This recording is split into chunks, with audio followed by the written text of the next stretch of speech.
Thanks for staying with us. Time now for Eye on Africa with me, Georgia Calvin-Smith. Tonight, Gambia's government arrests several soldiers in connection to an alleged foil coup. They say that they're in pursuit of 3 other supposed accomplices. Also, a parliamentary committee recommends that the Gambian government ban and prosecute an Indian pharmaceutical company accused of causing the deaths of at least 70 children. And in Kenya, a new Hustler Fund means that more than 15 million people can access microloans, a flagship measure promised by the country's new president during his election campaign. That's a welcome resource to those wrestling the rocketing inflation. Now, back to our top story. Gambia's government says that several soldiers have been arrested in connection to an alleged foiled coup attempt this week. Authorities say that they're in pursuit of 3 other supposed accomplices. Our Sam Bradpiece has more.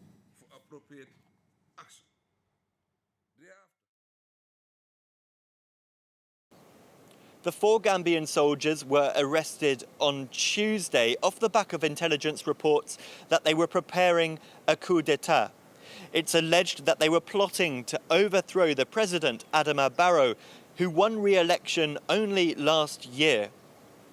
The government says that the arrest operation was swift and that those apprehended are now cooperating with the military police to further into investigations as to what really was happening. The Gambia is no stranger to coup d'etat. In fact, it's thought that over the course of the last decade alone, there have been 6 attempted coup attempts. It's unclear whether this most recent episode has anything to do with ousted President Yahya Jammeh, who's currently living in exile in Equatorial Guinea and is wanted by Gambian prosecutors for a panoply of human rights offences. Meanwhile, the current government of the Gambia has told citizens to stay calm, go about their business as usual, and has said that there is no need to panic. Sam Bradpiece there for us. Now, staying in Gambia, a parliamentary committee's recommended that the government prosecute an Indian pharmaceuticals company after 70 children who'd used its contaminated cough and cold syrups died from acute kidney failure earlier this year. 4 products made by Maiden Pharmaceuticals have already been pulled from the shelves. The World Health Organization issued an alert in October. The company's production license in India has already been suspended. Caroline Lambole has more. 70 children dead from acute kidney injury, or AKI. On Tuesday, a parliamentary committee concluded a 2-month investigation into the case. It found that the India-based Maiden Pharmaceuticals Limited was responsible and urged the Gambian government to pursue legal action. Having received several evidence from different stakeholders, both in the public and private sectors, including parents of the victims of AKI, the Select Committee concludes that all the cases of the AKI are linked to the consumption of the contaminated medical products imported by Atlantic Pharmaceutical and manufactured by Maiden Pharmaceutical Limited, India.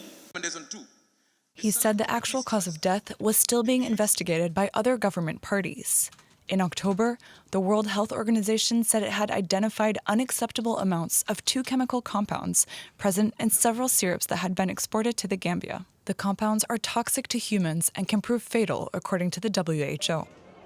The Gambian authorities were also quick to react. The Ministry of Health collaborates with all relevant partners and stakeholders to strengthen its detection capabilities and establish a quality control national laboratory for drugs and food safety.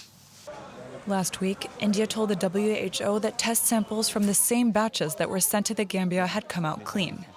Maiden Pharmaceuticals has since said it would seek to reopen its main factory in India. The country produces 1/3 of the world's medicines, mostly in the form of generic drugs. In the case of Africa, the share is 45%. Look now at some news in brief. A former Cameroonian media chief has been handed a 12-year sentence for corruption in a case that has been internationally condemned by rights campaigners. Amadou Valmoulke was the former head of Cameroon's state TV and radio station. He was arrested in 2016 before being found guilty of giving himself and seconded finance ministry staff unauthorized pay and bonuses. His trial suffered 137 postponements during his 6.5 years in preventative custody. The sentence will take into account time spent in custody. The UN Security Council voted to ease a weapons embargo on DR Congo. Kinshasa has welcomed the resolution, calling it an injustice repaired. Countries were previously required to inform the UN Security Council of arms deals or military assistance to the Congolese government, a condition that DR Congo had said threw up a hurdle in its bid to manage the many militant groups that operate within its borders. The government will still have to notify a monitoring committee of arms purchases. And the company of French billionaire Vincent Bolloré has finalised the sale of its African ports and logistics business. Bolloré Africa Logistics works across 47 countries on the continent, and though it's a central element of the Frenchman's estimated fortune of 8 billion euros, it's being handed over to the MSC Shipping Group for 5.7 billion euros. Some of Bolloré's African operations have been shadowed by corruption allegations. He's been charged in France for offering cut-price PR contracts to the leader of Togo in order to win a lucrative port contract back in 2009 to 2011. Now, a year on since a military coup in Sudan, and the country's economy has slumped. Inflation hit 102% in October off the back of a painful year in 2021, which saw inflation rocket up to 300%. Now, international aid dried up after the military takeover. Authorities increased taxes, and Sudanese have since been struggling with the spiralling cost of living. Our correspondent reports from Khartoum. When Nada goes shopping for the week, it's always on credit. I buy milk, sugar, tea, bread, and vegetables according to my needs, and as soon as I have money, I reimburse it. To survive, she sells sandwiches in a school and earns 128 euros per month. She pays more than 65 euros in rent and feeds her 4 children with the rest. Nada and her family have beans and yogurt daily, a cheap and nutritious meal, but no meat, which is too expensive. The price of meat has increased. Before it was 89 cents. Now it's €1.30. I used to buy 250 grams that we could eat over 2 days. Consumers can only afford to buy the basic necessities, with even the smallest luxuries now hopelessly out of reach for most shoppers. Biscuits, sesame, all these products don't move. They don't sell like before, and they stay on the shelf until they expire. What we buy are basic necessities like onions, bread, sugar and powdered milk. There's hardly anyone to buy sardines or baobab. In the space of a year, a kilo of rice has gone from 50 cents to 2 euros. The war in Ukraine caused commodity and energy prices to soar, and the military junta, deprived of international aid, drastically increased taxes and levies, and revenue collection increased by 145% in 2022. As a result, many businesses closed, plunging the economy into chaos. This is the first time in the history of Sudan there have been so many increases in a single year. Increases in taxes, but also in the prices of electricity and gas. Gasoline has increased tenfold. Medicine has also increased.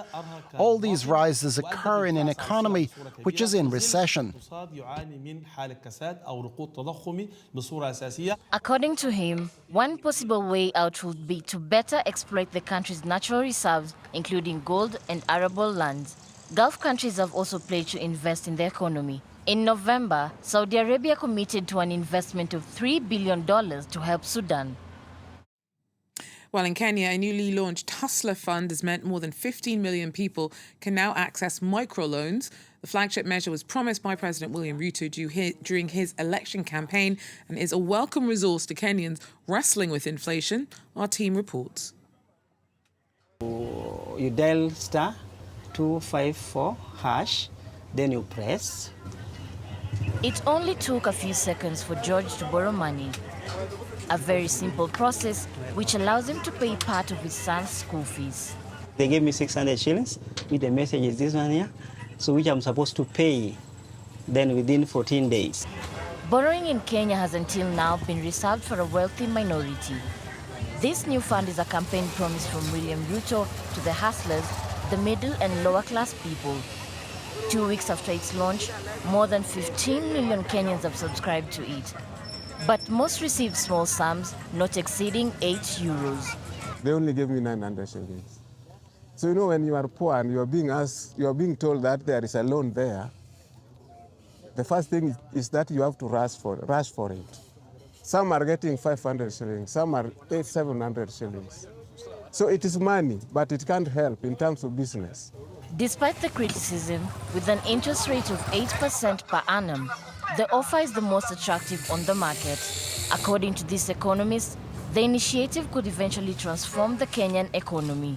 Obviously, the idea is to be able to gradually bring in the informal sector into formality, which long term is likely to support the tax position of the country. The government has also promised to make the loan accessible to micro, small and medium enterprises. To date, 46 million euros have already been borrowed, but only 8.5 million have so far been reimbursed. Well, that's it for Eye on Africa. Thanks for joining us. Do so again. Take care.